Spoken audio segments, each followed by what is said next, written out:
How's it going, everyone? Tonight, my name is Sareth, and I'm a journalist and a stand-up comic and a bunch of other stuff. And tonight is a brand new pilot that I'm shooting for my live stream shows, and it is called Type 5 One Mic. And the reason why I named it if this is because comedians have a Type 5 that they polished every night at an open mic, which is the one mic. And every week I'm going to have a guest on telling their stories of how they came up with their Type 5 and where each joke came from, which I'll do tonight as the guinea pig, if you will. Um, and so I've been performing stand up comedy for about 5 years consistently, seven, if you want to call it, from the get go. And some of these jokes were in my first set, especially the one that takes place in West Hollywood at the bathhouse. So that one was definitely a part of my very first set ever that happened in Studio City in California at the Jump Cut Cafe. But every week, as I mentioned earlier, I'll be breaking down where all the jokes came from. So this particular show was when I was on tour, my very first tour. Uh, it was I had 10. It was 10 dates, and I had 14 shows, and it was from I toured Florida and Georgia, like Savannah and Atlanta. And this particular set was recorded at Atlanta's Relapse Theater, and I had 6 minutes total. But at the 5 minute mark is where I pitched my merch, which is my CD that I made in Daytona Beach and Jacksonville. So with that being said, I'll hopefully the audio goes through. I'll also put the link of the stand up video in my description box below this video. And it was also filmed by Simon Bamford, who played Butterball in Hellraiser 1 and 2. And it was hosted by Ian Aber, which was the show is called Sweet Baby Cheeses. And so here it goes. So the first track that I performed, or the first joke that I performed, was called "Let's Talk About Bukkake." And I know it's pretty brutal, but it's my remix to "Let's Talk About Sex" by Salt and Pepper. So here it goes.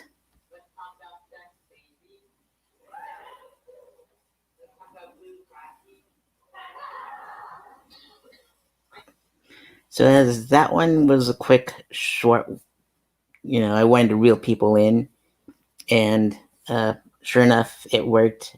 And then I introduced myself because in every set I introduce myself whether I'm at an open mic or not, and I also reintroduce myself to the crowd after after my set has come to an end.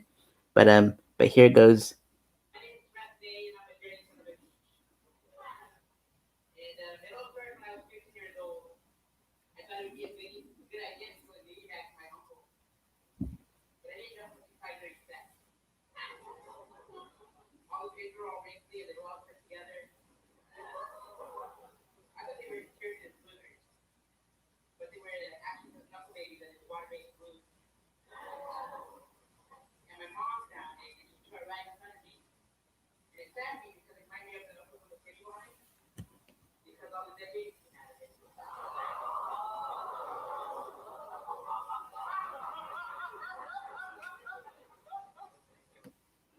So that one, I called my tour the Dirty Son of a Peach tour, and I didn't want to say the B word because I don't cuss in my sets. Um, it's just something that I have in my head that I'm known as the dirtiest comic in Daytona Beach that doesn't use any curse words. But I get really dirty, and that one was a prime example. I've never been to Oklahoma City, um, but that joke is called Oklahoma City bombing. And what happened was my mom was looking for like a vitamin E oil that was in my room. Well, she just searched all over the room, and in my top cupboard was uh, Playboy magazines from September 1997, and I didn't really steal it from my uncle. What happened was I had to shorten it. I had my friend steal nudie mags from his dad, and he gave it to me in high school, and and one of the issues was September '97's Playboy with Jenny McCarthy and Pamela Anderson in it, and and of course there was like human hair in there. I'm not sure if there was bodily fluids, but I thought, well, I'll shorten it to my uncle. I'll make it Knuckle Babies instead of saying the other stuff. Uh, to keep it clean, if you will. And my mom found it and like she tore it right in front of me because I was 15 years old and I shouldn't be having these kinds of magazines in my possession. And so that's the background on that one. So the next joke is called Madam Marilyn, and Madam Marilyn took place at an adult uh, uh, like a gentleman's club, a strip club in Colorado Springs. It's on the south end, and it used to be an old church. I don't want to say the name of it, but if it's right by the a military base and the 7-Eleven there. So uh, just know that there was a lot of pretty ladies there and a couple ugly ones. That's like one of what's similar, close to their motto as they possibly can get.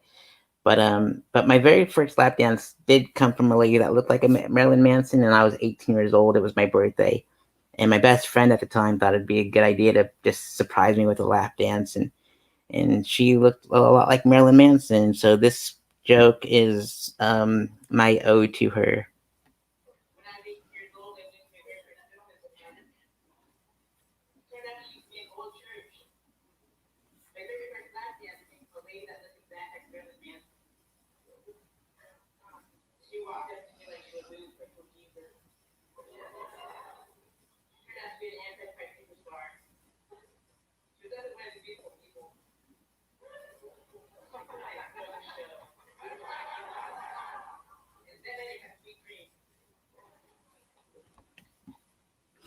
So I made all these Marilyn Manson song puns, and in the beginning they weren't catching on as to what I was saying, and then when I started saying the Dope Show and the Beautiful People and stuff like that, that's when they go, oh, it's links back to the Marilyn Manson lady that looked like Marilyn Manson, and so that was that. The next part of the next joke that I said was called Citizen Kane, and right down the street from the adult from the strip club was an adult bookstore. But I used that one as an example, but the actual adult bookstore actually was uh, in halfway from Pueblo, from where I lived, and Colorado Springs, and it was like at the Tomahawk gas station, like right next to it. And it was like a truck stop, and truckers would go there, and it was on a different night from the 18th birthday. So, but I wanted to make it like a story, like, and it was pretty much my best friend, his wife, and myself went to this porn store, and we were really excited when like because we rarely got to go like to these places. So to be there with my best friend and his wife was pretty awesome. But we went to like we toured the place. There was like you know sex toys and everything, and which was like behind the clerk as like most places, and I went into full detail about like the the arms that were behind them, if you will. And then I talked about the the adult arcades in the back and how detailed the place was when I went and visited mine, and they told me about their experience in their booths and all that stuff. And so I told my experience from the clerks, the items behind the clerk, the videos to choose from, and what I saw in those the adult arcades. So here it goes. It's called Citizen Kane.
So that was that, and my favorite part of that joke was something that happened accidentally, and it was the Super Mario sound effect after I said arcade, and someone in the audience forgot to turn off their ringtone, or notification bell, and that was that, and I stumbled on my words because this particular night we didn't expect a lot of people to show up because it was raining, but as the show started, I don't know how it happened, but we completely sold out the Relapse Theater, and there was grilled cheese in the corner being made, and they had excellent grilled cheese. That's why they were calling it the show "Sweet Baby Cheeses."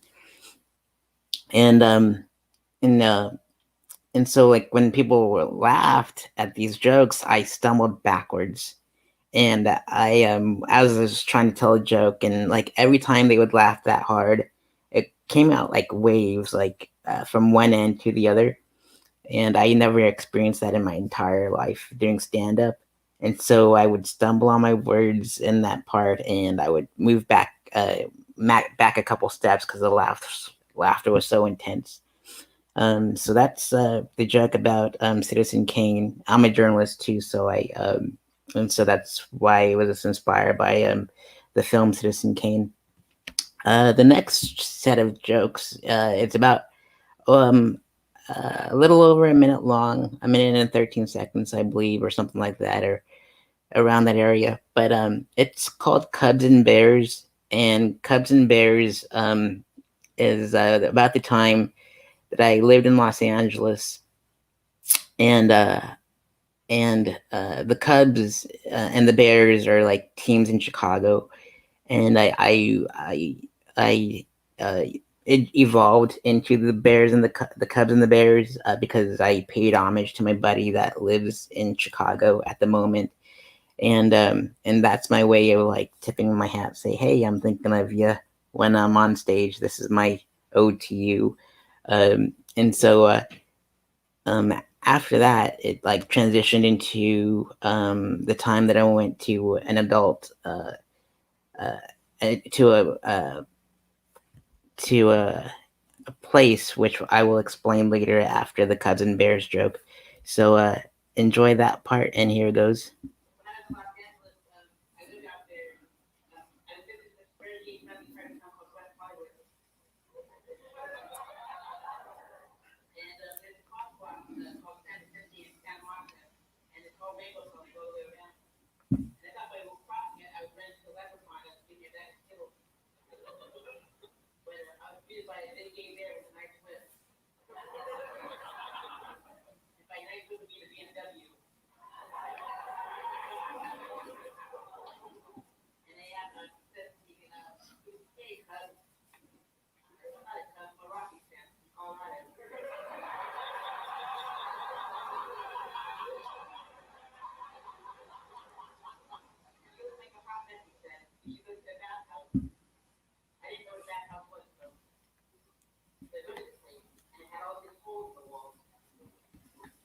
So I'll stop there, and that next joke is that followed Cubs and Bears is called West Hollywood Bathhouse, and it was about the time that I lived out there. I wanted to take everyone on a journey from Santa Monica Boulevard downwards towards to east. Not going to Santa Monica Pier, but the other way.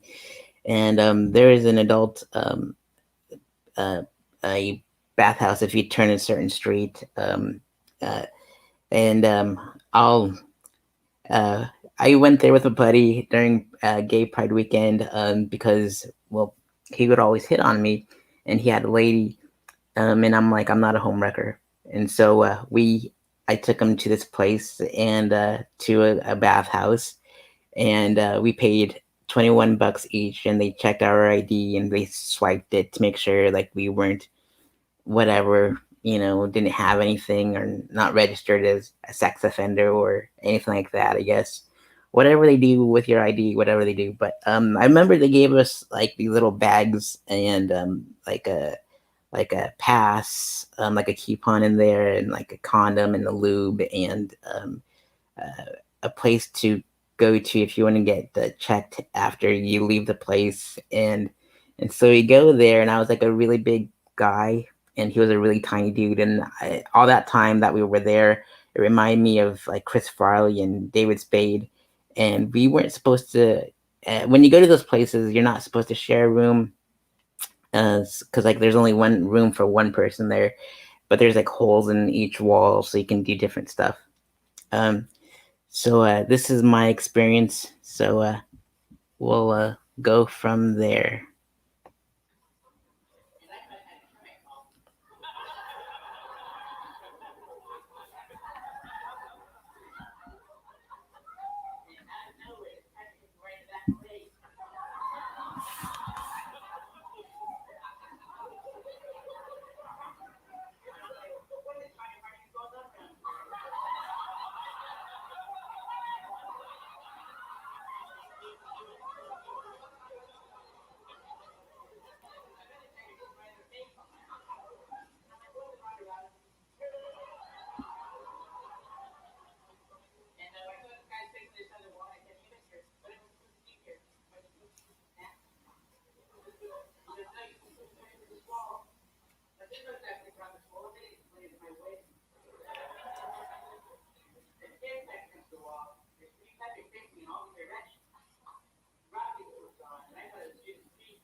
So that's the story of the time that I took my friend to the bathhouse in West Hollywood.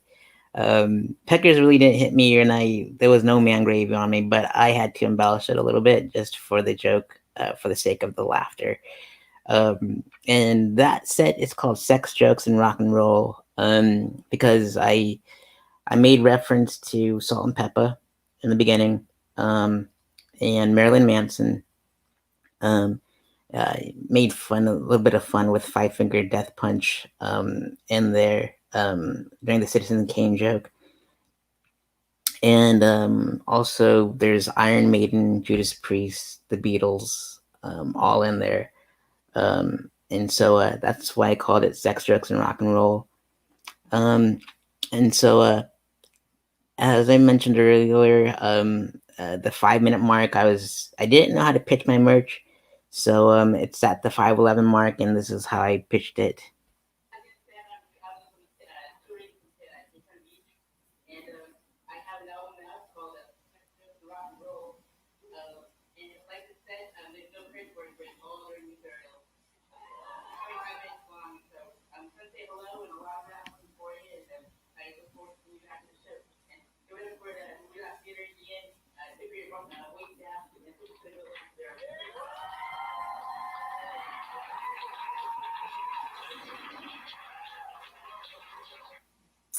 So that was my set from the Relapse Theater in Atlanta, and that's where I found out that Roy Scovel filmed his Netflix special. And so that was pretty gnarly to be in the same room theater as he was. Um, yeah, that was like my first time ever pitching merch to sell. I was nervous, so I just went with it. And you can hear me stumbling on my words again because I was super nervous and all that stuff. Still riding that high. Uh, that was that set. I've my buddy that was there. I was really excited to see him there because we did stand together in Florida, him and his roommate, and he said that I totally destroyed like the sold out show, and I only got paid $10 for it, so that wasn't bad. I'm glad I got paid. Um, I I took $400 on the road with me for that tour. My dad gave me an extra 100, so that's what that extra. Uh, I had $300 saved up, but my dad gave me an extra 100, and he goes, "Trust me, you're gonna need it." And sure enough, I did.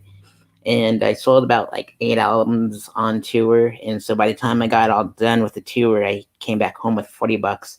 So I sold most of my CDs, and I gave one away to each booker, saying thanks for booking me on the show. And it was a really fun tour too. It had everything that I ever wanted. There was like people. The first couple shows, people weren't paying attention because the TVs were on, and then like I did sometimes. I did my other favorite room, which was Dahlia's at the time. I did like a 7 minute set there, and so both places I didn't get paid because I didn't ask. And it's rare to, and plus they were more like open mics, and so it was a combination of open mics, shows, featured sets at these open mics, and all that stuff.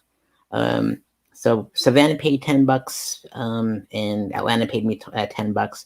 As you can see, stand up comedy doesn't pay at all, but it gets you. But you can sell merch to help you get to the next destination or help pay for a place to stay.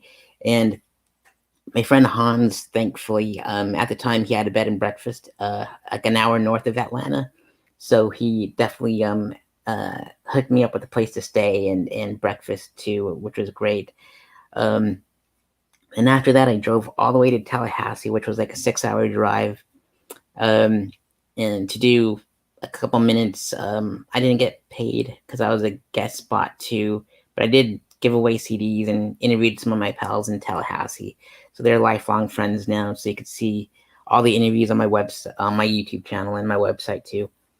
After that, I went to Jacksonville and to do Rain Dogs, and I did a couple of shows. I did a show in Gainesville, which was like 3 minute set, but I told the same story of the glory hole as my set. There was a podcast and it was outside. It was interesting.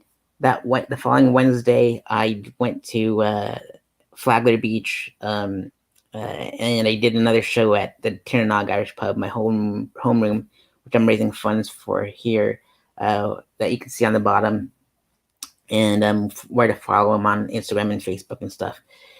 So uh, and and then, gosh, Thursday night I believe I went to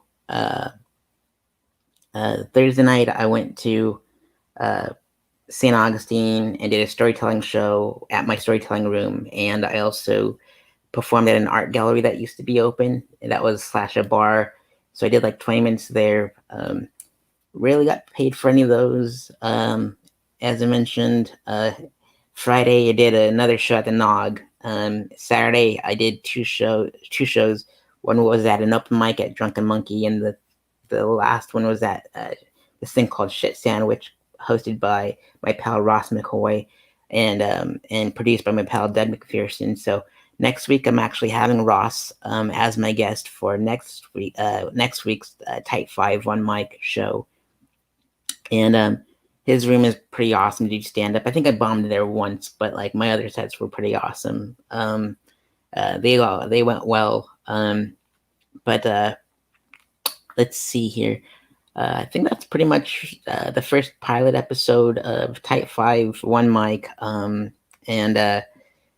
and As I mentioned earlier, I'm gonna be interviewing stand-up comics throughout all that I've met, and hopefully some new ones shortly after. And hopefully we raise funds for our homerooms um, through this way, because we're trying to save all the venues we can, so that way we can continue to have comedy shows at these venues. Um, because everything's at a standstill due to the what's going on in the world right now. But I hope you enjoyed this first episode of Type 5 One Mic. And I'm your host, Sareth Ney, and I look forward to seeing you next week. Alrighty, folks.